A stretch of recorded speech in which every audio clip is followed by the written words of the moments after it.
عادل میاں، سائم میاں، کوئی ہے؟ آواز بوا کی تھی۔ میں جلدی سے سنبھل گیا۔ آئیے بوا آئیے، میں نے کہا اور بوا کمرے میں داخل ہو گئیں۔ ان کے ہونٹوں پر مسکراہٹ تھی اور آنکھوں میں حیرت کے آثار۔ بیٹھیں بوا، کیسی ہیں؟ میں نے کہا اور بوا بیٹھ گئیں۔ ٹھیک ہوں بیٹے، عادل میاں کہاں گئے؟ اوہ بوا، عادل تو میں ہوں، آپ غالباً سائم کی بات کر رہی ہیں، میں نے کہا۔ بوا حیرت سے بولیں۔ مجھے گھورتی رہیں، پھر کہنے لگیں، نہ بیٹا نہ، محبت کے ماروں سے مذاق نہیں کرتے۔ میاں بابا کی آنکھیں کیسی ہی کمزور کیوں نہ ہو جائیں، اولاد کو پہچاننے میں دھوکہ نہیں کھا سکتی۔ میں تم لوگوں کی سگی نہیں ہوں، مگر تم دونوں ایسے پیارے بچے ہو کہ بس اپنے ہی لگتے ہو۔ بتا دے بیٹا، میں جھوٹ تو نہیں کہہ رہی؟ نہیں بوا، آپ بے حد مہربان ہیں، میں سائم ہی ہوں۔ اللہ زندہ سلامت رکھے، بوا نے دل سے دعائیں دیں اور پھر میں ان سے دوسری باتیں کرنے لگا۔ باتوں کے دوران بوا بول اٹھیں، لیکن بیٹا یہاں کا ماحول میری سمجھ میں نہیں آیا۔ کیوں بوا؟ بس اچھا نہیں لگے ہے؟ لڑکے اور لڑکیاں ہر وقت ایک دوسرے میں گھسے ہی کرتے رہتے ہیں۔ ایک موا میراثی ہے جو امریکہ سے آیا ہوا ہے، نوکر ہیں تو ہوا میں اڑ رہے ہیں۔ ارے بوا، وہ تصدق بہت کمینہ انسان ہے۔ کون تصدق؟ وہی جو آپ کو لینے اسٹیشن گیا تھا۔ ارے اس جھاڑو پھرے کی بات مت کرو، بڑا ہی کمینہ ہے۔ لوگوں کی بہو بیٹیوں کے تو اسے قریب بھی نہ کھڑا کیا جائے۔ واقعی، اب دیکھو نا تمہارے بارے میں ہی کیا کہتا پھر رہا ہے۔ وہ تو مجھے احسان نے روک دیا، ورنہ اسے مار بیٹھتا۔ میرے بارے میں؟ بڑی بھی چونک پڑی۔ ہاں بوا، جانے دو بے غیرت کو۔ ارے مگر کہہ کیا رہا تھا جھاڑو پھرا؟ بس بوا، الٹی سیدھی باتیں۔ لڑکیاں تو حیران رہ گئیں۔ بتا دے بیٹا، تجھے میری قسم بتا دے۔ بوا ضد کرنے لگیں۔ بس یہی، اسٹیشن سے آنے کی باتیں کر رہا تھا۔ کہنے لگا، خود تو بار بار میری ران میں نوچ نوچ کر مجھے متوجہ کر رہی تھیں، میں نے توجہ نہیں دی تو بگڑنے لگیں۔ ہائے میں مر جاؤں۔ بڑی بی کا منہ حیرت سے کھل گیا۔ کہہ رہا تھا مجھے دیکھ کر آنکھیں نشیلی بنا لیتی ہیں۔ بڑی بی کا دماغ چل گیا ہے۔ ارے بھوبل پڑے منہ پر، کوڑی ہو مرے کالیا، ہے کہاں ستیہ ناسی؟ مار مار کر حلیہ نہ بگاڑ دو تو نام نہیں۔ بوا بری طرح بفر گئی تھی۔ ارے اس قدر ناراض نہ ہوں بوا، میں نے ٹکڑا لگایا۔ ارے ناراض نہ ہوں، کمبخت، پرائی بہو بیٹیوں کو عیب لگاتا ہے۔ ارے آ تو جائے، گیا کہاں؟ بوا اٹھ کر دروازے کی طرف بڑھی۔ بوا وہ ہے نہیں، افشاں بی بی کے ساتھ کہیں گیا ہے، آ جائے تو اپنا غصہ نکال لیجئے۔ میں نے بوا کو روکتے ہوئے کہا، آئیے بیٹھیے۔ ارے نہیں بیٹا، اب نہیں بیٹھوں گی، کمبخت نے 2 کوڑی کی عزت کر دی، اب کس منہ سے تمہارے سامنے بیٹھوں؟ اب تو جب تک دل ٹھنڈا نہ ہو جائے میں نہیں بیٹھوں گی۔ بوا کمرے سے نکل گئیں اور میرے حلق میں سینکڑوں کہکہے مچل اٹھے۔ آ گئی شامت بیچارے تصدق کی۔ بہرحال بوا کے جانے کے بعد میں کمرے سے باہر نہیں نکلا۔ کسی کو اس شرارت کے بارے میں بتانا مناسب نہیں تھا، لیکن تقریباً پونے گھنٹے کے بعد کا ہنگامہ ایسا نہیں تھا کہ میں کمرے میں گھسا رہتا۔ بوا کی تیز تیز آوازیں سن کر یہ اندازہ بھی ہو گیا تھا کہ بھائی تصدق مردہ باد۔ باہر نکل کر دیکھا تو وہی صورتحال تھی جس کا میں منتظر تھا۔ بوا نے نہ جانے کس طرح تصدق کی ٹائی پکڑ لی تھی اور اب تصدق ناچ رہا تھا اور بوا زری کے کام کی جوتی پھٹافٹ برسا رہی تھی۔ مٹ گئی نیچ، ذلیل خاندان، آنکھیں بند ہو گئی ہیں کیا؟ عمر بھی نہیں دیکھتا، تیری ماں کے برابر ہوں۔ ہائے ہائے، ان بچوں کے سامنے تو نے میری کیسی مٹی پلید کی ہے۔ پھٹ پھٹ بوا نے اپنے گیت کے ساتھ جوتیوں کا میوزک دیا اور پھر شروع ہو گئیں۔ ارے بول، کیا سمجھتا ہے تو مجھے؟ تصدق کی ایسی حالت بگڑی تھی کہ منہ سے آواز تک نہ نکل رہی تھی۔ اس کے تن و توش کے آگے بوا کوئی حیثیت نہیں رکھتی تھی، لیکن اس وقت اس کی پوزیشن بڑی کمزور تھی۔ اچانک ٹائی گھسیٹنے سے گرہا تنگ ہو گئی تھی اور وہ کافی تکلیف میں مبتلا تھا۔ بوا کی جوتیوں کے رخ پر وہ ناچ رہا تھا۔ صورتحال کو کسی کو معلوم نہیں تھی، بس یہ بندر کا ناچ سب کے لیے دلکش تھا اور چاروں طرف سے کہکہے ابل رہے تھے۔ صورتحال اس قدر خطرناک ہو جائے گی مجھے اس کا احساس نہیں تھا، لیکن اب کیا ہو سکتا تھا؟ بوا کو روکنے اور یہ تماشا ختم کرنے کے لیے کوئی تیار نہ تھا۔ پھر تصدق کی مشکل قدرتی طور پر حل ہو گئی۔ نواب جلال الدین کسی طرف سے آنے کے لیے تھے۔ ارے بوا کیا ہو گیا؟ ارے یہ کیا کر رہی ہو؟ چھوڑو اسے۔ نواب جلال الدین دوڑتے ہوئے ان کے قریب پہنچ گئے۔ نواب صاحب کا حکم تھا اس لیے بوا نے ٹائی چھوڑ دی، لیکن منافع کے طور پر 2-4 جوتیاں اور برسا دیں اور پھر وہ دوپٹے سے منہ ڈھانپ کر رونے لگیں۔ جان دے دوں گی یہاں، عزت نہیں گنواؤں گی۔ ہائے ہائے، ساری عمر تمہاری ڈیوڑی میں گزار دی، آنکھ اٹھا کر کسی کو دیکھا؟ پہاڑ سی جوانی کاٹ دی، کبھی انگلی نہیں اٹھائی، اور اب اس بڑھاپے میں، ہائے اس بڑھاپے میں۔ بڑی بی نے جھلاہٹ میں چپل اٹھائی اور تصدق نے چھلانگ لگا دی۔ ارے رک تو صحیح مردار، گنجا نہ کر دوں تو نام نہیں۔ بوا کلکلائیں۔ میں منع کر رہا ہوں بوا، آپ کی سمجھ میں نہیں آ رہا۔ نواب صاحب اصیلے انداز میں بولے، ٹکڑے کر دو میاں، مگر عزت نہیں گنواؤں گی۔ ارے مگر ہوا کیا ہے؟ نواب صاحب جھلا کر بولے، اسی سے پوچھو میاں۔ ارے 2 کوڑی کا کر دیا ہے مجھے۔ تمہارا تو دماغ خراب ہو گیا ہے بوا، تصدق تم میرے ساتھ آؤ۔ نواب صاحب بیچارے تصدق کو بازو سے تھام کر ایک طرف لے گئے اور بوا دوپٹے سے منہ ڈھانپے روتی رہیں۔ ہم سب بوا کو سمجھانے لگے۔ ویسے اصل بات ابھی بوا کے اور میرے درمیان ہی رہی تھی، لیکن ظاہر ہے اس کا بھانڈا پھوٹنے ہی والا تھا۔ سب لوگ بوا کو پکڑ کر ایک کمرے میں لے گئے۔ بوا اب بھی زاروں کی طرح رو رہی تھیں۔ اللہ کے واسطے بوا اب چپ بھی ہو جائیے، بتائیے تو صحیح آخر ہوا کیا؟ سیمی نے عاجز آ کر کہا۔ نہیں بی بی، ہرگز نہیں، اللہ کے واسطے مجھے یہاں سے واپس بھجوا دو، میں اب یہاں نہیں رہ سکتی۔ اللہ، مجھے ساتھ خیریت کے گھر بھجوا دو۔ ہائے اس دنیا کو کیا ہو گیا؟ اب آپ تصدق کو چھوڑ کر دنیا کی باتیں کرنے لگیں۔ ارے چھوڑوں گی تھوڑی اس مری کرلی کو، لو اور سنو، کیا سمجھ رکھا ہے مجھے؟ اللہ تصدق کی جان پر رحم کرے۔ سیمی نے ٹھنڈی سانس بھری۔ بوا چونک پڑی، سیمی کی شکل دیکھتی رہیں، اور پھر جو انہوں نے آسمان سر پر اٹھایا تو توبہ ہی بھلی۔ وہ زاروں کی طرح رو رہی تھیں اور کہہ رہی تھیں، سیمی بیٹا تم سے یہ امید نہیں تھی، اللہ کی قسم تم سے یہ امید نہیں تھی۔ ہائے گودوں میں پروان کیا ہے، پوتڑے دھوئے ہیں تمہارے، اور آج یہ دن ہے تم میرے دشمنوں کی خیر مانگ رہی ہو۔ ہائے سیمی بیٹا تم سے یہ امید نہ تھی، تم سے۔ بوا کیا ہو گیا ہے آپ کو؟ اب میری جان کو آ گئی۔ سیمی بوکھلا کر بولی، ارے اب کچھ ہو ہی جائے، جب اپنے ہی بیگانے ہو گئے تو کسی سے کچھ کہنے سے کیا فائدہ؟ بوا روتی رہیں۔ پھر سب نے لاکھ پوچھا، لیکن بوا نے کسی کو کچھ نہیں بتایا، وہ صرف روتی رہیں اور سب تنگ آ گئے۔ پھر کچھ اور لطف آ گیا۔ جمشید صاحب کو نہ جانے کیا سوجی تھی، گٹار لے کر آ گیا۔ اس نے تاروں پر انگلیاں پھیریں اور بوا کی آواز کو بریک لگ گیا۔ وہ روتے روتے ایک دم چپ ہو گئیں اور پھر انہوں نے جلدی سے دوپٹہ سر پر لے لیا۔ ہم سب بھی ایک دم جمشید کی طرف متوجہ ہو گئے تھے۔ او سیڈ سین ہے، کیا ہوا پرانا عورت، کیا ہوا؟ اس نے بوا سے پوچھا۔ بوا شاید اس کی اردو نہیں سمجھ سکی تھی۔ وہ ایک دم واپسی کے لیے مڑی اور افشاں بول پڑی، ارے بوا کہاں چلی؟ اے بیٹی میرا جانا ہی ٹھیک ہے، ایسی باتیں دیکھی نہ سنی۔ ایک سے ایک بدحواس ہے اس گھر میں، یہ موا میراسی کا کسی سے کم ہے۔ تم پھر ہم کو میراسی بولا پرانا عورت؟ جمشید برا مان کر بولا، کیا کہا تو نے مجھے پرانی عورت؟ بوا کو غصہ آ گیا۔ تم میرے کو میراسی بولتا؟ جمشید نے آنکھیں نکال لی۔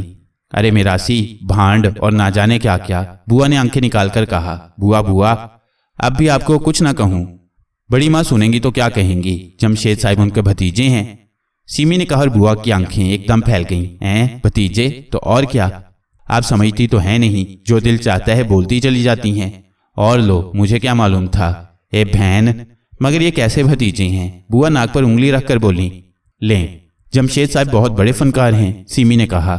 خدا لگتی کہوں بابا، برا مانو چاہے بھلا، آنکھیں اس لونڈے کی بھی اچھی نہیں ہیں۔ بوا نے کہا، افشاں مائی کزن پلیز میرے کو بتاؤ، یہ بھینڈ کیا ہوتا ہے؟ بہت برا ہوتا ہے۔ تالوت ٹھنڈی سانس لے کر بولا، اور پرانا عورت تم میرے کو میراسی بولتا، بھینڈ بولتا، میں تمہارے کو مرڈر کریں گا، میں تمہارے کو ایک دم مرڈر کر دیں گا۔ جمشید نے جیب سے ایک بڑا سا چاقو نکال لیا اور بوا نے ایک بھیانک چیخ ماری۔ جمشید ان کی طرف لپکا اور بوا نے ایک لمبی چھلانگ لگائی۔ اس عمر میں اتنی پھرتی سے دوڑنا عجوبہ تھا۔ جمشید تو ایک بھبکی دے کر رک گیا تھا۔ بوا اتنی تیزی سے دوڑی تھی کہ آن کی آن میں نگاہوں سے غائب ہو گئیں۔ البتہ جب ہم جمشید کی طرف مڑے تو وہ احمقانہ انداز میں مسکرا رہا تھا۔ میرے کو بھاگتا ہوا بڈھا عورت بہت اچھا لگتا، وہ شرمائے ہوئے انداز میں بولا۔ سبحان اللہ، احسان نے گہری سانس لے کر کہا۔ بائی گاڈ، معلوم ہوتا انڈوں پر بیٹھا مرغی بھاگ پڑا۔ جمشید نے پھر کہا، اور حضور نے یہ چاقو کس خوشی میں نکالا تھا؟ تالوت نے پوچھا۔ بس اس کو بھاگتے دیکھنا مانگتا تھا، لیکن جناب یہ امریکہ نہیں ہے، بالکل نہیں ہے، ہم جانتا ہے، اور اس سائز کا چاقو رکھنا یہاں جرم ہے۔ آئی نو، مگر یہ نقلی ہے، دیکھو اصلی کا موافق مگر نقلی۔ جمشید نے چاقو میرے ہاتھ میں دے دیا۔ در حقیقت وہ ٹوائے نائف تھا۔ سب کی عجیب کیفیت تھی، کبھی ہنس رہے تھے، کبھی سنجیدہ ہو جاتے تھے۔ خوب چڑیا گھر بنایا ہے افشاں صاحبہ، احسان ہنستے ہوئے بولا۔ ایمان سے بتائیے احسان میاں، مزہ نہیں آ رہا؟ افشاں کی آنکھوں میں ہنستے ہنستے آنسو آ گئے تھے، بے حد۔ ارے آئیے اس بیچارے کی حالت تو دیکھیں۔ تصدق کی؟ میں نے پوچھا۔ ہاں، افشاں نے جواب دیا اور ہم تصدق کی تلاش میں چل پڑے۔ تصدق نواب جلال الدین کے کمرے میں ملا۔ عجیب سی شکل بنائے بیٹھا تھا اور نواب صاحب اسے سمجھا رہے تھے۔ ہمیں دیکھ کر وہ سنبھل گئے۔ بھائی کیا قصہ تھا، تم ہی کچھ بتاؤ۔ پتہ نہیں ابو، تصدق صاحب کیا بتاتی ہیں، سیمی نے کہا۔ اس بیچارے کو کچھ نہیں معلوم بوا نے اسے کیوں مارا۔ नवाब साहब बोले, कमाल है, उधर बुआ कुछ नहीं जानती। बुआ काफ़ी ज़ईफ़ हो गई हैं, मुझे उनकी दिमागी सेहत पर भी शुबा होने लगा है। तुम उन्हें समझा दो सीमी, वरना मुझे उनके साथ सख्त सलूक करना पड़ेगा। आई एम सॉरी तसद्दक, तुम इस बात को टाल दो। मैं अब यहाँ किस मुंह से रहूँगा जनाब, मैं शर्मिंदा हूँ, मुझे माफ़ कर दें, अब मैं यहाँ नहीं रहूँगा। बस एक बार तसद्दक डियर, मेरी वजह से मुआफ़ कर दो। सीमी, बुआ को मेरे पास भेज दो, बल्कि इसी वक्त बुलाओ। नवाब साहब ने कहा, मैं बुला कर लाती हूँ। सीमी ने कहा, नहीं, बराहे करम रहने दें, मैं आपके हुक्म की तामील करूँगा। तसद्दक ने घबराकर उठते हुए कहा, और फिर वह तेजी से बाहर निकल गया। नवाब साहब ने उसे नहीं रोका था, फिर वह आहिस्ता से बोले, कोई घपला जरूर है। तसद्दक खुद भी बुआ के सामने नहीं रुकना चाहता। बहरहाल बुआ को इस हद तक नहीं जाना चाहिए था। भाई, तुम में से तो किसी ने शरारत नहीं की? नवाब साहब मुस्कुरा कर बोले, लेकिन किसी ने कोई जवाब नहीं दिया। फिर सब नवाब साहब के कमरे से निकल आए। पूरा दिन दिलचस्प हंगामों में गुजरा था। रात को मैं और तालूत तन्हा हुए तो तालूत ने पूछ ही डाला, यार ये बड़ी भी ने तसद्दक की इस कदर पिटाई क्यों कर डाली? समझ में नहीं आया। गड़बड़ हो गई थी तालूत। मैंने कहा, क्या मतलब? और मैंने तालूत को तफसील बता दी। तालूत खूब हंसा था। खैर, कोई बड़ी बात नहीं थी, लेकिन तुमने मुझे भी नहीं बताया था, जो कोई कार्रवाई कर लेता। अगर बड़ी भी बता देती तो। हाँ यार, मेरी तो रूह फना हो गई थी, मैंने कान पकड़ते हुए कहा। मगर आरिफ, ये जमशेद जहन में अटक रहा है। क्या मतलब? इस आदमी के बारे में फैसला करो। मैं नहीं समझा तालूत, ये क्या शय है? कोई दिमागी केस? मैंने जवाब दिया। ना जाने क्यों आरिफ, बाज़-औक़ात ये शख्स मुझे काफ़ी ज़हीन लगता है। तालूत पुरख्याल अंदाज में बोला। ज़हीन? मैं हंस पड़ा। हंसो नहीं, क्या उसकी कैफियत में एक अनोखापन नहीं महसूस होता? मगर कैसा अनोखापन मेरी जान? मैं तो नहीं तलाश कर पाया। बस दिल अंदर से कहता है कोई गड़बड़ ज़रूर है। उसकी आंखों से शौकी टपकती है और उसकी हरकतों में एक बाकायदा सी शरारत होती है। अगर वो बेहद चालाक और मजबूत एसाब का मालिक नहीं है तो फिर मेरे लिए बहुत अजीब है। चालाक, मजबूत एसाब का मालिक? हाँ, वो उल्टा खड़ा था। मैंने उसे मौलिक कर दिया, लेकिन वो सिर्फ चंद सेकंड इज़्तिराब में मुब्तला रहा और फिर पुरसुकून हो गया। मामूली बात नहीं थी आरिफ। इस हैरत अंगेज बात पर उसे परेशान हो जाना चाहिए था, लेकिन तालूत इस तरह पुरसुकून हो जाना उसके ज़हनी अदम तवाज़ुन की दलील भी हो सकती है। तुम गुसल खाने वाला वाक़या भूल गए हो? नहीं, मैं नहीं भूला। मैंने उसके पूरा पिन उतार दिया था, लेकिन वो बेहोश ही था और इसी बात पर मैंने उसे मासूम करार दे दिया था। फिर और कोई बात हुई? हाँ। क्या? मैंने ताज्जुब से पूछा। चाकू वाली बात। तुम्हारी शरारत से बड़ी बी ने तसद्दक की पिटाई कर दी। तुम या कोई और जमशेद के सिलसिले में भी कोई शरारत कर सकता था, लेकिन अब बड़ी बी की हिम्मत नहीं पड़ सकती कि वह जमशेद के साथ कोई बुरा सलूक करें। ओह, तुम बहुत गहराई में सोच रहे हो तालूत। हाँ, मेरा ख्याल था। बज़ाहिर ऐसी बात नजर नहीं आती, लेकिन अगर कोई गड़बड़ है तो बहरहाल हमसे कहाँ छुप सकेगा वो। हाँ ठीक है, मैंने सोचा था, लेकिन पिन वाली बात मसनूई नहीं थी, तालूत ने कहा। यकीनन उसके बदन में जुम्बिश भी नहीं हुई थी। बहरहाल छोड़ो, वैसे तनवीर साहब की कोठी एकदम दिलचस्प तफरीहात का मरकज़ बन गई है, लेकिन इसके बावजूद भाई शमशेर को नज़रअंदाज करना मुनासिब नहीं होगा। ओह हाँ, अब क्या प्रोग्राम है? मैंने कहा। कारोबार। मैं चाहता हूँ कि आइंदा चंद रोज़ में काम शुरू हो जाए। ठीक है, इमारत में काम मुकम्मल हो गया, उसमें कौन सी देर लगेगी। मेरा ख्याल है काम मुकम्मल हो जाना चाहिए, तालूत ने कहा और मैं गर्दन हिलाने लगा। देर तक हम बड़ी बी और तसद्दक के मामले पर हंसते रहे। फिर तालूत ने मौजू बदल दिया। अब तुम अफशां की बात सुनाओ। अफशां? मैंने गहरी सांस ली। हाँ, मेरी नज़र कमज़ोर नहीं है, बात बहुत आगे हो रही है, तालूत शरारत से मुस्कुराते हुए बोला। मैं इससे इनकार नहीं करूँगा तालूत, बात वाकई बहुत आगे हो गई है, तुम यकीन करो। बाज़-औक़ात तो मैं परेशान होने लगता हूँ। मैंने कहा। क्यों, परेशानी की क्या बात है? तालूत ने चौंक कर पूछा। बहुत सी बातें तालूत, गो तुमने हक़ दोस्ती की इंतहा कर दी है, यानी अपने ही शहर में मैं सुरखरू हो गया हूँ। अब मेरे वतन वालों को मुझ पर शुबा नहीं रहा है और मैं बाइज़्ज़त लोगों में शुमार होने लगा हूँ, लेकिन ज़मीर कभी कभी हकीकत का एहसास दिलाता है। उस वक्त सोचने लगता हूँ कि अगर कभी लोगों के सामने हकीकत खुल गई तो क्या होगा। खुदकुशी कर लेना कौन सी बड़ी बात है, तालूत ने बड़े सुकून से कहा। मेरे मुंह से हैरत ज़दा आवाज़ निकली। क्यों, मरना नहीं है कभी? बात खुल जाए तो कनपट्टी पर पिस्तौल रखकर गोली मार लेना। तालूत, तुम मजाक कर रहे हो, लेकिन अजी लानत है मजाक करने वाले पर। आरिफ, तुम दर हकीकत एक बुज़दिल इंसान हो, मुस्तकबिल के वसवसों में फंसे रहने वाले, और ऐसे लोग ज़्यादा दानिशमंद नहीं होते। مستقبل کی فکر میں ہم اپنا سکون خراب کرتے رہتے ہیں۔ احمق انسان، اس وقت تمہارے سر پر کون سوار ہے؟ چاروں طرف سے پرسکون ہو، اب اور کیا چاہتے ہو؟ اوہ طالوت، میں ضمیر کی بات کر رہا ہوں۔ دیکھو نا، افشاں نے ہمارے والدین کے بارے میں سوال کر لیا اور لمبے چوڑے جھوٹ بولنے پڑے۔ نہ جانے آئندہ بھی کتنے جھوٹ بولنے پڑیں گے۔ اور جناب بس ولی ہو جانے کا ارادہ رکھتے ہیں؟ کیوں؟ طالوت نے آنکھیں نکال کر کہا، ولی تو نہیں، لیکن آخری بار مشورہ دے رہا ہوں عارف، خدا کی قسم آئندہ اس بارے میں کچھ نہیں کہوں گا۔ تم غور نہیں کرتے، تمہاری یہ باتیں میری براہ راست توہین کے مترادف ہوتی ہیں۔ گویا میں ایسا ہی بے وسیلہ انسان ہوں کہ ایک دنیاوی انسان کے لیے کوئی ٹھوس اور مضبوط کام نہیں کر سکتا۔ اور رہی تمہاری ضمیر کی بات، تو تم مجھے بتاؤ، کسی دور میں تم نے کلرکی کرنے کے بارے میں کیوں سوچا تھا؟ کیسی زندگی گزار رہے تھے تم؟ آخر کیوں؟ تنہا ذات کے مالک تھے، زندگی کی ابتدا کسی عمدہ ڈاکے سے کیوں نہ کی؟ دو ہی باتیں ہوتی، یا تو پکڑے جاتے اور ایک لمبی سزا ہوتی، یا پھر… ٹھیک کہہ رہے ہو طالوت، میں نے مزمحل سی آواز میں کہا۔ حالات نے تمہیں اس طرف دھکیلا تھا، اس لیے ضمیر کی تکلیف کا سوال ہی نہیں پیدا ہوتا۔ یار طالوت، تم در حقیقت عمدہ دوست ہو۔ جی نہیں، احمق ہوں، اور اپنی اس بکواس سے اگر آپ افشاں کا ذکر گول کرنا چاہتے ہیں تو اس میں کامیاب نہیں ہوں گے۔ بے فکر رہیں، طالوت نے کہا اور میں ہنس پڑا۔ نہیں میری جان، میں اس کا ذکر گول نہیں کروں گا۔ تم سے نہیں کہوں گا تو کس سے کہوں گا دل کی بات؟ تو پھر کہہ ڈالیے نا، طالوت نے مسخرے پن سے کہا۔ یار یہ لڑکی بڑی پراسرار قوتوں کی مالک ہے، ماشاءاللہ، عبرانہ ہے اس کا نام۔ نہیں طالوت، مذاق نہیں، بے حد باہمت ہے، انتہائی ٹھوس کردار کی مالک۔ یقین کرو ان حالات میں میں بزدل انسان نہیں ہوں۔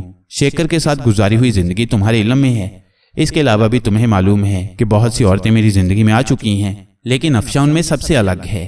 سبحان اللہ، کیوں نہ ہو، میری راج ہنس کی ہم شکل ہے، طالوت نے مسخرے پن سے کہا۔ وہ کھل کر میدان میں آ گئی ہے۔ میں نے افشاں کی باغ والی ملاقات اور اس کی گفتگو کی تفصیل طالوت کو بتائی، اور طالوت بڑی دلچسپی سے سنتا رہا۔ میرے خاموش ہونے کے بعد اس نے کہا، میرا بھی اس لڑکی کے بارے میں یہی خیال تھا، وہ صاحب کردار ہے، بس عارف کسی مناسب وقت اس کے سلسلے میں کام ہو جانا چاہیے۔ میں اسے اپنی بھابھی بنانے کے لیے بے چین ہوں، ہمیں مناسب وقت کا انتظار کرنا چاہیے۔ ہاں بھائی، اور پھر تم اپنے پیروں پر بھی تو کھڑے ہو جاؤ، 4 پیسے تو کما لو، اس کے بعد ہی سارے کام ہو سکیں گے، طالوت نے بوڑھوں کے سے انداز میں کہا اور میں ہنس پڑا۔ ہنسنے کی بات نہیں، طالوت بولا، ہمیں سنجیدگی سے جلد از جلد اپنا کام شروع کرنا چاہیے۔ تو میں نے کب منع کیا ہے؟ بس کل ضروری ہدایات جاری کر دیں گے، کام قالینوں کا ہی ہوگا 100%۔ ویسے راسم نے پوری دنیا میں آرڈر دے ڈالے ہیں، مال پہنچنے والا ہوگا۔ شمشیر الدولہ کی چھٹی؟ ہاں، مقابلہ تو اسی سے ہے۔ بیچارہ، میں نے کہا۔ بیچارہ؟ طالوت آنکھیں نکال کر بولا، ارے اسے تو ایسی جگہ مارا جائے جہاں پانی بھی نہ ہو۔ ہاں، ایک خیال میرے ذہن میں آیا ہے۔ وہ کیا؟ کیوں نہ ہم تنویر سے کہہ کر تصدق کو مانگ لیں؟ کیا مطلب؟ کام کا آدمی ہے یار، اور پھر اس کے ساتھ زیادتی بھی ہوئی ہے، اس کی تلافی اس کی حیثیت بدل کر کی جا سکتی ہے، مجھے کوئی اعتراض نہیں ہے، کل بات کر لیں گے، طالوت نے کہا اور سونے کے لیے کروٹ بدل لی۔ اے مسٹر، ایسے نہیں سونے دوں گا، میں نے کہا۔ کیا مطلب؟ جوابی کاروائی۔ مجھے شکیلہ کے بارے میں بتاؤ۔ ارے اپنی راج ہنس کی کیا بات ہے، بس ہم دونوں یک جان دو قالب ہو چکے ہیں، ذہنی طور پر ہم نے ایک دوسرے کو پوری طرح قبول کر لیا ہے، مذہبی طور پر بھی یکجا ہو جائیں گے، بس ذرا گھر والوں کو ہموار کر لوں۔ بڑی خوشی ہوتی ہے طالوت یہ سب کچھ سوچ کر، بس اب تم اپنی افشاں کو اور میں اپنی راج ہنس کو آنکھوں میں بسا کر سو جائیں، صبح ملاقات ہوگی۔ طالوت نے کہا اور آنکھیں بند کر لیں۔ میں نے بھی مستقبل کے خواب آنکھوں میں سجائے اور سو گیا۔ دوسری صبح حسب معمول خوشگوار تھی۔ تنویر صاحب کی عظیم الشان کوٹھی ہنگاموں کا مرکز تھی، اتنے سارے لوگ جمع ہو گئے تھے، جس قدر بھی دلچسپیاں ہوتی کم تھیں، خاص طور سے بوا اور جمشید۔ جمشید آج نہایت سنجیدہ تھا، اور لطف کی بات یہ کہ اس کا گٹار بھی آج ناشتے کے کمرے میں اس کے ساتھ نہیں تھا۔ اس بارے میں نواب جلال الدین نے پوچھ ہی لیا، جمشید میاں تمہارا گٹار کہاں ہے؟ کمرے میں چھوڑ آیا ہوں انکل۔ میں نے محسوس کیا کہ ادھر میرے گٹار کا کوئی قادردان نہیں ہے۔ آپ لوگ میرے کو معاف بولو، میوزک سے بہت دور ہے۔ ہاں یہ تو حقیقت ہے، ہم سروں میں کھونے کے عادی نہیں ہیں، نواب صاحب بولے۔ او انکل، سروں کا انسلٹ مت کرو، سر آسمان سے اترتے ہیں، ہم روح کے رشتے کو بھول نہیں سکتے، تاروں کا رشتہ براہ راست روح سے ہوتا ہے۔ مگر آپ چھوڑو، تم نے کسی دن گٹار سنایا بھی تو نہیں ہے، تنویر صاحب بولے۔ کیا سنائے انکل، جب تک قادردان نہ ہو کیا فائدہ؟ میرا خیال ہے آج شام کو جمشید بھائی سے گٹار سنا جائے، افشاں نے کہا۔ हाँ भाई, देखें तो शादाब ने बेटे को क्या फन दिया है। तनवीर साहब बोले और बड़ी माँ ने नाश्ते से हाथ रोक लिया। उन्होंने खामोश निगाहों से शोहर को देखा और अचानक ही तनवीर साहब को एहसास हो गया, वो बौखला गए। लेकिन बराह रास्त बेगम को मुखातिब करने की बजाय उन्होंने दूसरे तरीके से मामला हमवार करना चाहा। जमशेद मियाँ, तुमने पढ़ा कहाँ तक बेटे? जहाँ तक पढ़ा जा सका अंकल, मगर मुझे म्यूजिक से इश्क था। अच्छी बात है बेटे, लेकिन अमली जिंदगी भी जरूरी है। अभी तक तुमने अमली जिंदगी के लिए क्या किया? मुस्तकबिल में क्या करने का इरादा है? तनवीर साहब घबरा गए थे और चोर निगाहों से बेगम को देख रहे थे।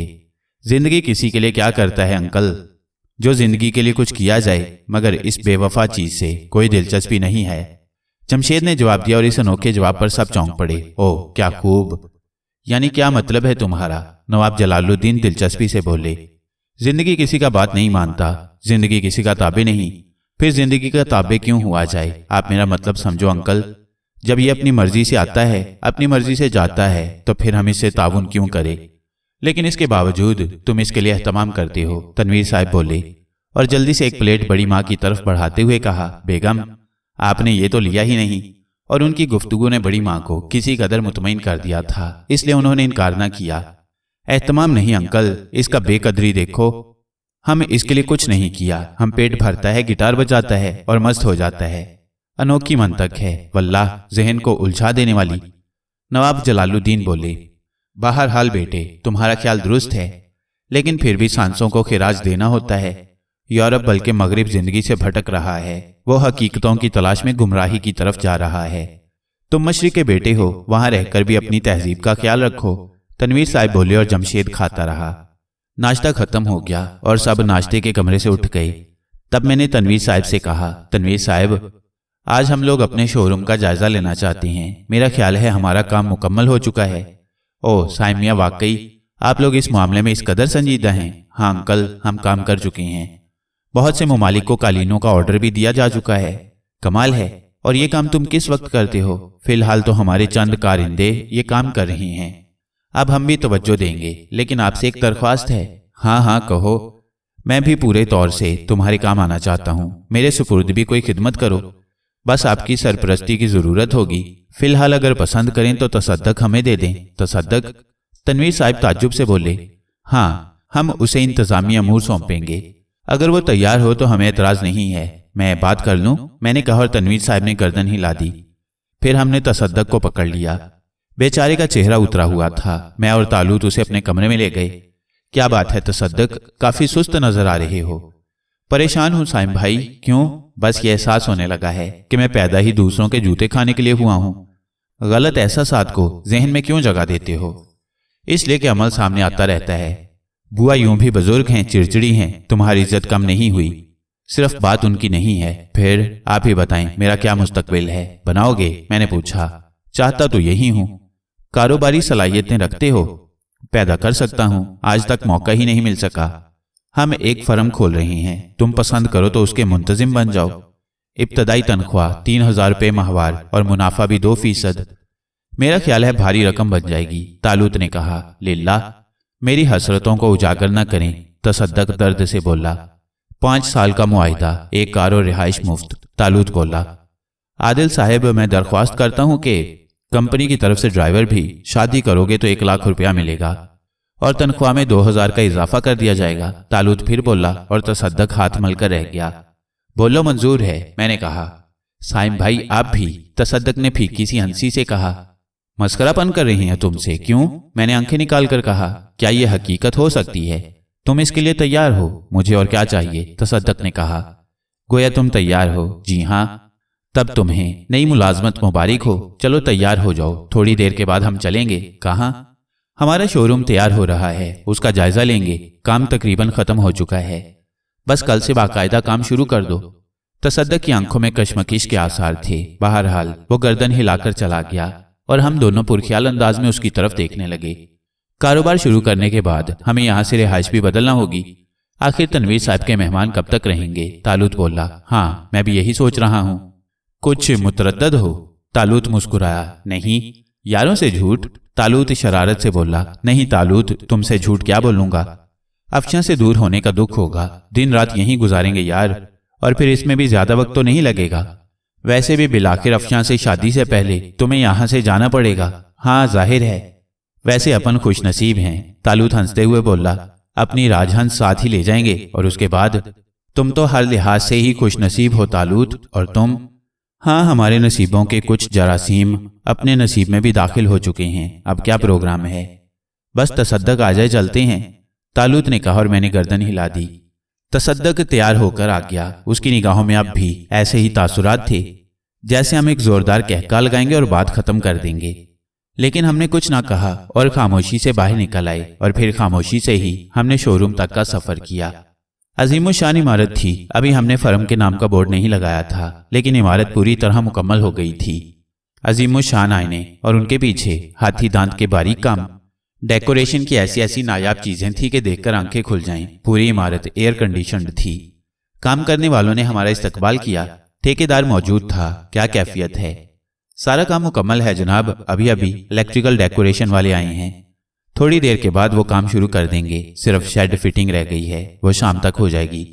मैंने पूरी सफाई करा दी है। आओ, तालूत ने कहा और हम ठेकेदार के साथ इमारत के मुख्तलिफ हिस्से देखने लगे। क्या बात थी उस इमारत की। डायरेक्टर के लिए जो दफ्तर बनाया गया था उसमें फर्नीचर तक आ गया था। बिलाशुबा तालूत ने ऐसी इमारत बना दी थी कि पूरे शहर में इसका सानी नामुमकिन था। तसद्दक की तो खैर बात ही क्या थी, मैं भी शश्तर था। इसके बाद जो तब्दीलियां तुम पसंद करो, तालूत ने कहा।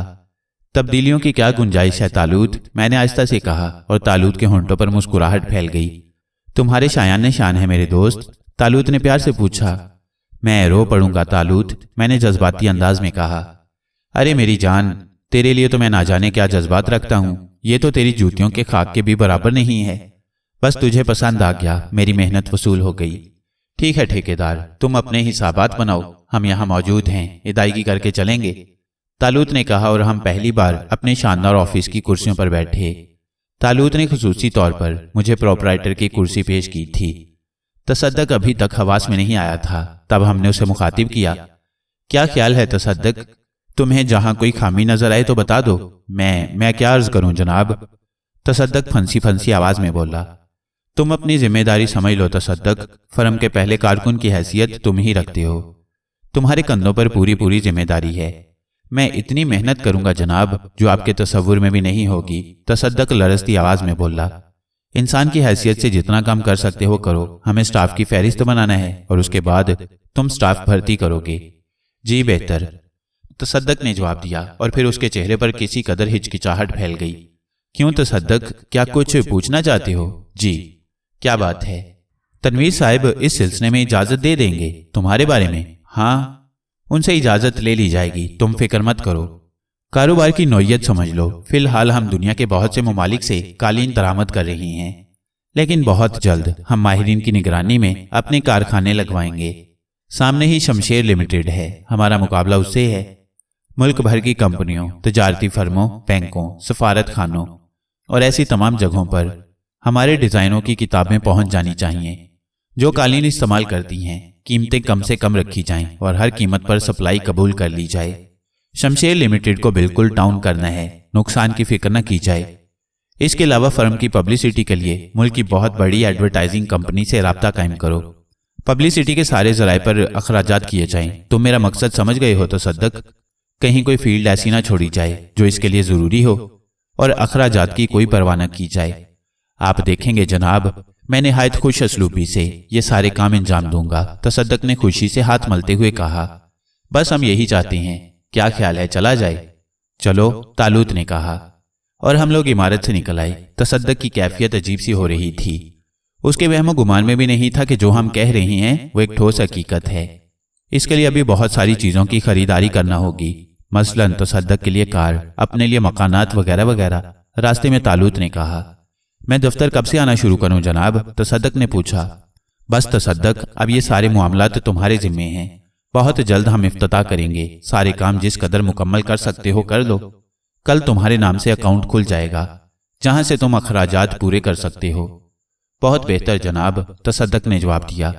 वैसे इस इमारत के बारे में तुम्हारा क्या ख्याल है? मैं क्या अर्ज कर सकता हूं जनाब, मैंने तो तसव्वुर भी नहीं किया था। कोई खामी हो तसद्दक तो तुम्हें अपने दुरुस्त करने का इख्तियार है। और हाँ, अभी दूसरे लोगों को इस बारे में तफसीलात नहीं मालूम होनी चाहिए। बहुत बेहतर। تھوڑی دیر کے بعد ہم گھر پہنچ گئے۔ لنچ کا وقت ہو گیا، سب موجود تھے۔ ہماری غیر موجودگی میں اور کوئی دلچسپ واقعہ پیش نہیں آیا تھا۔ لنچ پر افشاں، شکیلہ، جمشید اور سیمی وغیرہ موجود تھے۔ بزرگ بھی تھے، اس لیے کسی قدر سنجیدگی برقرار رہی۔ ویسے جمشید کی بیتوکی باتیں اور بیتوکی حرکتیں بدستور جاری تھیں، جس کی وجہ سے مسکراہٹیں جاگتی رہتیں، لیکن بڑی اماں کے جذبات کا خیال کرتے ہوئے کسی نے کوئی تبصرہ نہیں کیا تھا۔ لنچ کے بعد سب لوگ باہر نکل آئے اور سبھی ایک جگہ جمع ہو گئے۔ کہیے حضرات، کوئی خاص مسئلہ درپیش ہے؟ احسان نے کہا۔ ہاں احسان بھائی، افشاں نے کہا۔ کیا بات ہے؟ یوں لگتا ہے جیسے ذہن سنسان ہو گئے ہوں، معمولات میں کوئی تبدیلی ہی نہیں ہے۔ ہونی چاہیے، ہونی چاہیے، احسان نے گردن ہلاتے ہوئے کہا۔ لیکن کیا؟ افشاں بولی۔ یہ فیصلہ سب کریں گے۔ میں نے مسئلہ پیش کر دیا ہے، اب فیصلہ کیا جائے۔ کوئی پکنک ہو جائے، شکیلہ بولی۔ بالکل، طالوت نے تائید کی۔ اس کی نہیں ہو رہی عادل بھائی، دوسرے بھی ہیں، افشاں شرارت سے بولی۔ ارے ہاں سائم بھیا، جلدی سے کوئی تجویز پیش کرو، طالوت نے برجستہ کہا اور سب ہنس پڑے۔ افشاں نے جھیمپنے کی کوئی کوشش نہیں کی تھی۔ بہرحال خاصی گرما گرم بحث کے بعد ایک پکنک طے ہو گئی، جس کے لیے تیسرا دن مقرر کیا گیا تھا۔ آج رات جمشید کے گٹار کا پروگرام رکھا گیا تھا اور پھر سب دوپہر کے آرام کے لیے اپنے کمروں میں چل پڑے۔ ٹھنڈا کمرہ بے حد پرسکون تھا۔ میں اور طالوت لباس تبدیل کر کے لیٹ گئے۔ دونوں ہی خاموش تھے، اپنے اپنے طور پر سوچ رہے تھے، لیکن دفعتاً خیالات کا طلسم ٹوٹ گیا۔ دروازے پر گٹار کی تڑنگ تڑنگ سنائی دی تھی۔ خدا خیر کرے، طالوت دروازے کی طرف دیکھ کر بولا۔ میں حاضر ہو سکتا ہوں۔ آواز جمشید کے علاوہ اور کس کی ہو سکتی تھی؟ میں نے جلدی سے دروازے پر پہنچ کر دروازہ کھول دیا۔ او ڈیئر جمشید، شاید تم غلط آ گئے، میں نے کہا۔ غلط؟ جمشید نے پہلے زمین اور پھر چھت کی طرف دیکھا۔ ہاں، کہاں جانا چاہتے تھے؟ یہاں، جمشید نے میرے کمرے کی طرف اشارہ کیا۔ او خوش آمدید، خوش آمدید، تشریف لائیے۔ میں پیچھے ہٹ گیا اور جمشید ماں گٹار کے اندر تشریف لے آئے۔ طالوت اٹھ کر بیٹھ گیا تھا۔ سبحان اللہ، وہ آئے ہمارے کمرے میں، خدا کی قدرت، کبھی ہم ان کو اور کبھی ان کے گٹار کو دیکھتے ہیں، طالوت نے کہا۔ او ہاں، میں نے سوچا اکیلا کیا جاؤں، جمشید نے انکساری سے کہا۔ بہت اچھا کیا، دونوں آ گئے، تشریف رکھیے، طالوت نے اشارہ کیا اور جمشید ہمنکوں کی طرح ایک کرسی کی طرف بڑھ گیا۔ پھر اس نے بڑے احترام سے اپنا گٹار کرسی پر رکھ دیا اور خود اس کے نزدیک کھڑا ہو گیا۔ او ہو، آپ بھی تشریف رکھیے۔ او اچھا، شکریہ شکریہ۔ وہ خود بھی کرسی پر بیٹھ گیا۔ ہم دونوں ہی دلچسپی سے اس کی شکل دیکھ رہے تھے اور جمشید ہماری۔ یوں لگتا تھا جیسے وہ اپنی آمد کی وجہ بھول گیا ہو۔ کسی طور وہ کوئی چالاک شخص نظر نہیں آتا تھا، یوں لگتا تھا جیسے بس خبط الحواس ہو۔ اور سنائیے مسٹر جمشید، آپ تو طویل عرصے کے بعد امریکہ سے وطن آئے ہیں۔ ہاں، بہت طویل عرصے کے بعد، جمشید نے کہا۔ جب آپ یہاں سے گئے ہوں گے تو چھوٹے سے ہوں گے۔ ہی، بہت چھوٹے، بہت چھوٹے، جمشید نے ایک ہاتھ سے اشارہ کیا۔ خیر، اتنے چھوٹے بھی نہیں، کچھ بڑا کریں، طالوت نے کہا اور جمشید کا ہاتھ کچھ اوپر اٹھ گیا۔ اتنا ٹھیک ہے؟ تھوڑا سا اور، طالوت بولا اور جمشید نے برا سا منہ بنا کر تھوڑا سا ہاتھ اوپر اٹھا لیا۔ جمشید ڈیئر، طالوت بڑے پیار سے بولا۔ بس تھوڑے سے اور بڑے نہیں ہو سکتے؟ آئی ایم سوری، جمشید نے ذرا سا ہاتھ اور اوپر اٹھا لیا اور بولا۔ بس مسٹر، اس سے زیادہ نہیں ہو سکتا ہے۔ چلے گا؟ طالوت نے رازدارانہ انداز میں مجھ سے پوچھا اور مجھے بے ساختہ ہنسی آ گئی۔ چلیے ٹھیک ہے مسٹر جمشید، آپ کو اتنا بڑا تسلیم کر لیا گیا، طالوت نے مطمئن ہو کر گردن ہلا دی۔ شکریہ شکریہ، جمشید نے خوش ہو کر کہا۔ یوں کہیے آپ نے امریکہ میں ہوش سنبھالا؟ ایک دم، وہاں کی زندگی تو بڑی رنگین ہوگی، طالوت بولا۔ او 100% کلرفل لائف، ادھر لو کلر ڈریس پہنتا ہے، پوری کنٹری میں کلرڈ مکان ہے اور رات کو چاروں طرف رنگین روشنیاں بکھر جاتا ہے، جمشید نے پرجوش لہجے میں کہا۔ اس کے علاوہ ادھر بالکل نہیں ہوتا، جمشید نے کہا۔ آپ نے اردو کہاں سیکھی؟ میں نے کہا۔ اپنا گھر میں، ممی ہمیشہ اردو بولتا، ہمیں اپنا مدر لینگویج بہت اچھا لگتا ہے۔ اور آپ کے والد؟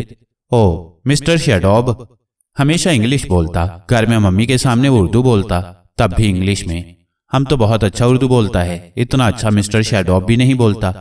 وہاں تو آپ کی لڑکیوں سے بھی دوستی ہوگی، طالوت نے پوچھ لیا اور جمشید کی حالت غیر ہو گئی، چہرے پر سرخی دوڑ گئی، آنکھوں میں شرم کے آثار ابھر آئے، اور پھر اس نے نگاہیں نیچی کیے گردن نفی میں ہلا دی۔ کیا مطلب؟ امریکہ جیسے ملک میں آپ کی لڑکیوں سے دوستی نہیں تھی؟ ادھر لڑکی لوگ بہت خراب ہوتا ہے، لڑکا لوگ کو اپنی کار میں گھسیٹ کر لے جاتا ہے، मम्मी बोलता हम लोग मशरकी है और मशरिक शर्म हया का गहवारा है, हमें अपना कल्चर नहीं छोड़ना चाहिए। मैंने किसी लड़की से उधर दोस्ती नहीं किया मिस्टर, मम्मी को कभी शिकायत नहीं हुआ। कमाल है, वाकई कमाल है। कभी नशा किया आपने? हाँ, जिधर हमने गिटार सीखा उधर लोग चरस पीता, अफीवन पीता, भांग खाता, गांजा पीता और ऐसा ही दूसरा चीज।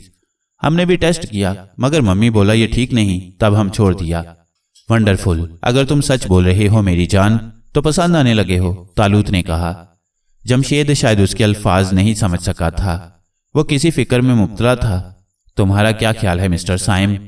तालूत ने मुझसे पूछा। शायद, मैंने गर्दन हिला दी। हम तुम्हारी क्या खिदमत कर सकते हैं जमशेद? तालूत ने पूछा। आप लोग बस मेरे को अच्छा लगता है। उधर मेरे कई दोस्त थे, इधर कोई नहीं है। मेरा एक प्रॉब्लम है मगर मैं इधर कैसे बोलूं? जमशेद ने कहा। ओ, हमें बताओ, हम भी तुम्हारे दोस्त हैं, तालूत बोला। सच बोलता है? जमशेद खुश होकर बोला। बिल्कुल सच, बताओ क्या प्रॉब्लम है? मैं तुम्हारे को अपना हार्ट का बात बताएंगा, प्लीज तुम हमारा हेल्प करो। जरूर जरूर बताओ।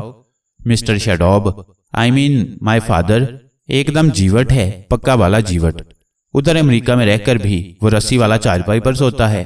घर का फर्नीचर हमेशा पुराना खरीदता है।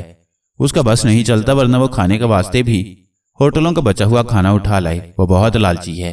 ओ, तालूत ने मायनेखेज अंदाज में गर्दन हिलाई। मगर उनका फादर से दोस्ती नहीं है, वो लोग भी इसे जेविट बोलता है। और फिर हमारा मम्मी बोला हम यंग हो गया है, हमारा शादी बनाओ। बट उधर का लोग मिस्टर शैडोब को अच्छी तरह जानता। मम्मी अमेरिकन लोग से शादी नहीं मांगता। तब मिस्टर शैडोब हमारे को बोला कि अपना मुल्क जाओ, उधर हमारा आंटी है, अंकल है और उनका लड़की है, उसको लव बनाओ। और अगर वो हमारे को लव नहीं करे तो दूसरा किसी लड़की से लव बनाओ, मैरिज करो और बहुत सा दौलत लेकर इधर आ जाओ। ठीक है? ओ, तुम इसलिए आए हो जमशेद? हाँ मिस्टर। आप साइम, आप आदिल? उसने हम दोनों से कहा। हूँ, तालूत ने गर्दन हिलाई। फिर तुमने क्या फैसला किया? मैंने कभी लव नहीं बनाया मिस्टर, मेरी समझ में नहीं आता क्या करूं। तुम लड़की की आंटी से इश्क करना चाहते हो? ओह शुक्रिया शुक्रिया, मेरे को इश्क नहीं आ रहा था। बिल्कुल ठीक, मगर मिस्टर साइम इधर तो कई लड़की लोग हैं, मैं किससे इश्क बनाऊं? तुम्हें कोई पसंद नहीं आई? नहीं नहीं, ये बात नहीं, इधर तो सब पसंद है। उनमें से किसी एक का इंतखाब कर लो, मगर किसका, ये फैसला तो तुम्हें करना चाहिए। देखो मिस्टर, हम कमर्शियल इश्क करेगा, हमारा पर्सनल बार्ट नहीं है। प्लीज तुम हमारे को गाइड करो। अबे, यानी यह मशवरा भी हम ही दें कि तुम किससे इश्क करो?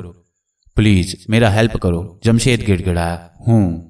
तालूत ने मायनेखेज निगाहों से मुझे देखा और फिर जमशेद से बोला, ये शख्स चाहता है इससे ज्यादा फायदा हो।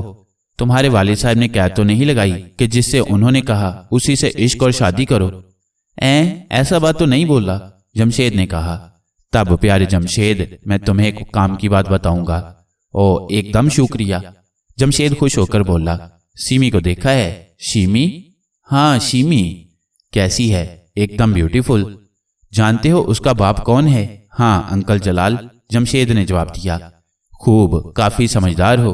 नवाब जलालुद्दीन तनवीर साहब से कहीं ज्यादा मालदार हैं। अगर तुम सीमी पर ट्राई करो तो क्या हर्ज है? तालूत ने कहा। शीमी। जमशेद ने जैसे मुंह में मिठास महसूस की। मैं गहरी निगाहों से उसे देख रहा था। यकीनन जमशेद को अंदाजा नहीं हो सका था कि सीमी एहसान की बीवी है। दोनों में से कोई भी शादीशुदा नहीं लगता था। क्या ख्याल है फिर? वो भी काफी खूबसूरत है, लेकिन ये दोनों एक शक्ल का लड़की, दो है ना, ये मुसीबत है, तालूत बोला। हाँ, मगर मम्मी बोला तनवीर अंकल का एक लड़की है, पहले एक थी अब दो हो गई। ओके, मैं तुम्हारे मशवरे पर अमल करेंगा आज ही से, तालूत ने कहा। Thank you very much, thank you very much. Jamshed ने गिटार उठाया और फिर वो वापसी के लिए मुड़ा। हम दोनों ने उसे रोकने की कोशिश नहीं की थी और वह बाहर निकल गया। कमाल है यार, जमशेद वाकई ऊंची चीज है, वाकई बॉम्ब है। मगर यार मजा आ गया। लेकिन तुमने गरीब सीमी को मुसीबत में क्यों फंसा दिया? ओ आरिफ, फिक्र मत करो, तफरी उम्दा रहेगी। ये सीमी साहिबा हम लोगों से खूब लुत्फ अंदोज हो रही थी। अब खुद भी तो किसी जाल में फंसे, तालूत ने हंसते हुए कहा और मैं भी हंसने लगा। हम दोनों किसी तफरी की तलाश में बाहर निकल आए, लेकिन सब लोग उस वक्त अपने अपने कमरों में थे, इसलिए शायद जमशेद की दाल भी नहीं गल सकती थी और फिलहाल उसने अपने ही कमरे में चले जाना मुनासिब समझा था। हम भी ये सूरत हाल देखकर अपने कमरे में वापस आ गए।